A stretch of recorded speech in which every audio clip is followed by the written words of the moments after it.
Langeni, ke tswa ko Leboakgomo, in Limpopo. I'm a mom of 2 boys, and I'm a marketer, and I own Book Circle Capital.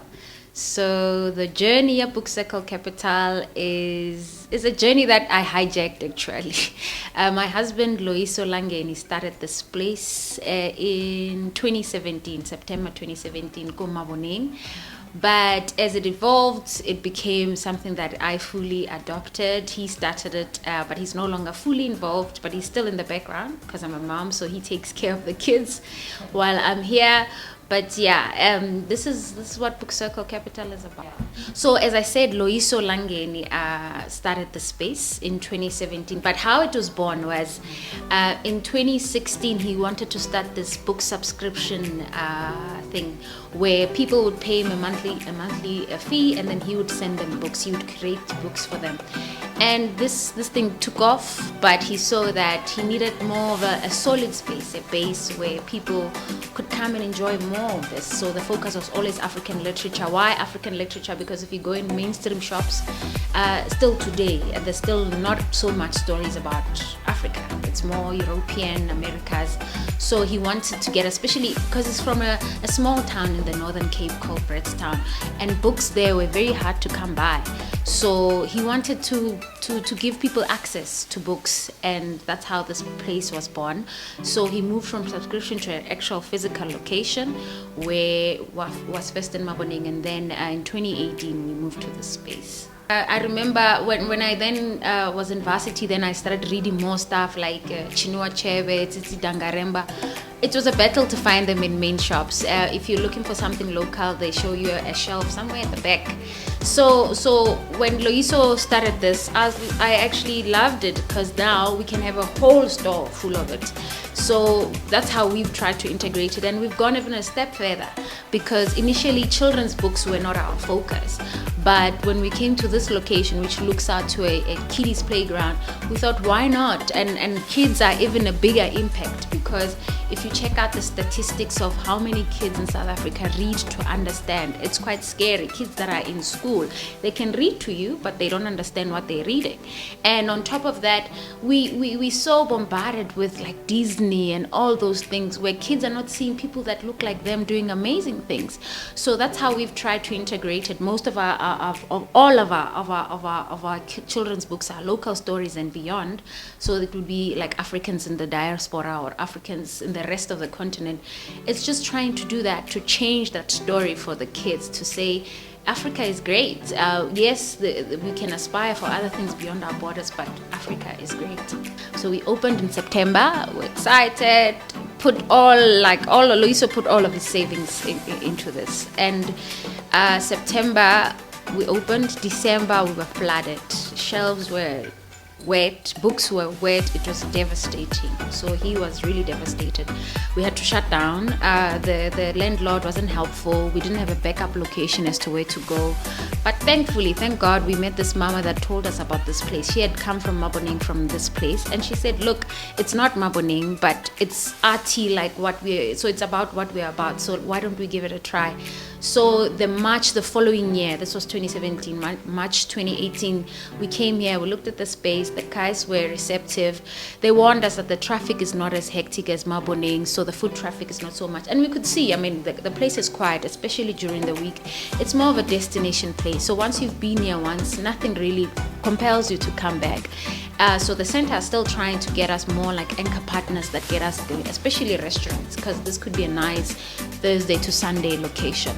So some of the challenges moving here is traffic, for one, so once you've been here once, not really. The playground is great. That's why the kids content is good, because the parents are always trying to find something for kids to do. But then this forced us to be more creative as far as our digital presence. So we need to be visible on social media. So people will come here purely because they heard about us. So that's what we drive, partnering with more publishers, partnering with authors to have events. So on a monthly basis, we have an adult event and a kiddies event on a books. And people have been so gracious, because authors come here and read for us for free.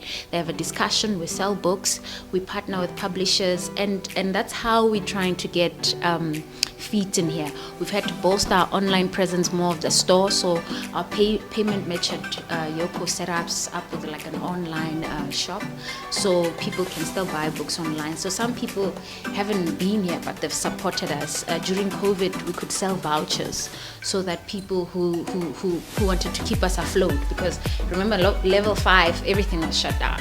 So that was one of the challenges we faced. So it's been a bittersweet.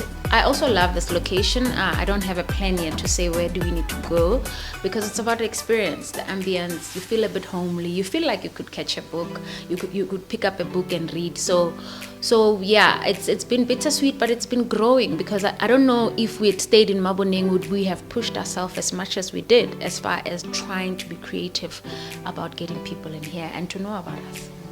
Yeah, I've had this question before, where it's like, our newspapers dead, is print dead, our books dead. No, not really. Actually, far from it. The more we're getting into technology, the more we still realize that we need this. We need the tactile bit of touching something. So there's a case to be made about how, if you're reading and you're actually touching a paper, that boosts your senses. That actually makes your brain work a little bit more. So there's place for ebooks, don't get me wrong, but I think this market is still strong. People want to grow their libraries. Remember, you want your children to see books in their lives. So if they're all on your one device, how is it shared among that thing? So there's a market of people wanting to grow their bookshelf. So you see a lot of bookish people, every now and then they'll post their shelves. So that's one thing. You can't do that with online. There's that thing where, if I want to drive a culture of reading as a parent, I can't only be reading on my phone, because the assumption is that I'm Instagramming. So I need to actually have that physical books. For children, for one, they still need to be reading exactly from that, because more and more research are coming about how we're spending too much time on screens, and that's stunting other pieces of our development. So I think there'll always be room for books. Together they can coexist. During COVID, we saw a lot more ebooks coming up, but that's mainly from people that already read a lot. But for South Africa, where we're still trying to build this culture of reading, physical books will still survive. And I think we overestimate our internet penetration. So maybe you and me can afford an ebook, but the rest of the country, not so much. They still rely on actual physical books. So I think we'll still be around for a while. So it was 2019, was it 2020? 2020 March, yeah. And I mean, we had been tracking nicely, and as I said, events are the anchor of our business. We want people to come here. We are about the experience. If you go to a big launch, you don't get that chance to talk to an author. But if you come to Book Circle, where we limit our events to about 30 people, you will have that chance. Not only will you get your book signed, but you'll get that conversation with an author. So that was what we were about. When COVID happened, that stopped. No events. Nobody wants to come out to anything. So that was a very scary part of our business. That meant that we have to be creative with the content. So we needed to own our space more as content creators, beyond just selling books. So I did podcasts with authors. I asked people to review books and write online. So our website, which was before just mainly to just offer us credibility, so that when you search, sometimes you need to just check, do they have a real landline, or do they have a website? So we had kept it mainly for that. But during COVID, then we added blogs, we added a blog tab, we added a podcast tab, then we also added the online selling.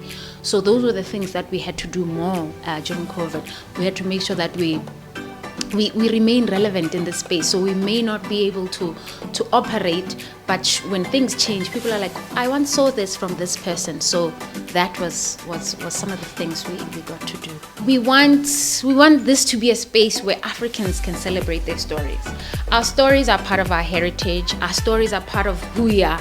So we wanted a space where we also wanted a space. I speak to authors every day where they're like, oh, I tried so and so and I couldn't even get in. And I'm like, okay, I will partner with you just for our stories to be heard. So we want to change the narrative. We want kids to see a different story. We want people who thought things were not possible, they can believe that it's possible. So we collaborate with people in the similar industry to celebrate and curate our stories. That's why. You have to understand how mainstream bookshops work. A book will come out, they'll give it airtime for like 2 to 3 months, then after that they move on to the next one. So it's up to them, the author, if they want to carry on and give it more life. But we are saying it's not about that. It's not about the expiry date, for a lack of a better word. It's the importance of the story. It means a lot because it shows other people what's possible. We Black people are often branded to type of businesses we are supposed to be in. Just like even in corporate, we are branded to be what career paths we're supposed to be in, marketing, HR, those kind of things. When one of us is always doing something different, we are showing everybody else, those that don't believe in us, even those that are behind us, to say it's possible. So I think, to me, it just speaks to the possibility of it.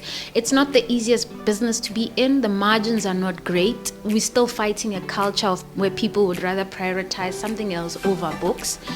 But over time, I think it's going to change. I've already seen the change since I've been in the business. So I just think it's the possibility. It speaks of the possibility. You know how there's lots of airs that say Africa is full of possibilities. It's that. It's a cliche, but it's true. Especially if you look at our history, where we come from. Where some of the books I read, will talk about the reading books at night with a candlelight or with a torch. Now you can have all of that in a bookstore. I had a guy coming here last week Saturday saying to me, oh, all of these books, most of them were banned. That makes you think. You and me don't know that because we were born after the struggle, but it speaks to the possibility of where we come from as a country. So that's what drives me to it. It's big. It's bigger than me. I want this in smaller places. As I said, I'm from Limpopo, so a bookshop like this in Limpopo, I would love. So I don't know how. I'm still thinking possibly a good partner that I can find that can replicate this. My brother always says he wants shares to franchise, so who knows. And then in the Northern Cape, of course, because that's what motivated this. Loiso is from there. There's a university there now, so possibly partner with the university, because that's what gives us strength here as well. Because we've got vets, we've got UJ, so we've got a lot of academics coming here. So looking at something like that in future. Maybe expanding into other things, toys that are African related, stuff that are more play. I had a girl here years ago that could do dolls, African dolls. So something like that, expand into that. And just growing in our collaboration. Who knows? People are always asking me, why aren't you publishing? Why aren't you printing? I don't know yet.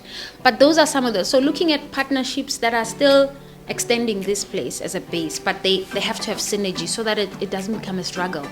So those are some of the stuff I'm looking at, but hopefully just survive. As we all know, businesses are really struggling at the moment. So just survive this period, which thankfully, by God's grace, we've been able to, and grow. I would encourage them to just start. A lot of the stuff we have in our heads, and fear will tell you it won't be possible. Fear will tell you with COVID you can't start. Open yourself up to networking. Every person that walks in here is gold for me, because I just talk to them and I get an idea. I get a network, I get a connection. I know about something that I didn't know before. So open yourself up, make your world bigger than just your everyday. And read up on what you want to do. So get some of the stats. I saw a quote the other day, in this age that we need, that we're in, if you don't know stuff, it's out of ignorance, because if you just search, it's there. So yeah, surround yourself with like-minded people that feed off your energy, that gives you ideas, and start. And I write down a lot of my ideas. Some of them may never come to life, but I write down, and I pray a lot. Yeah.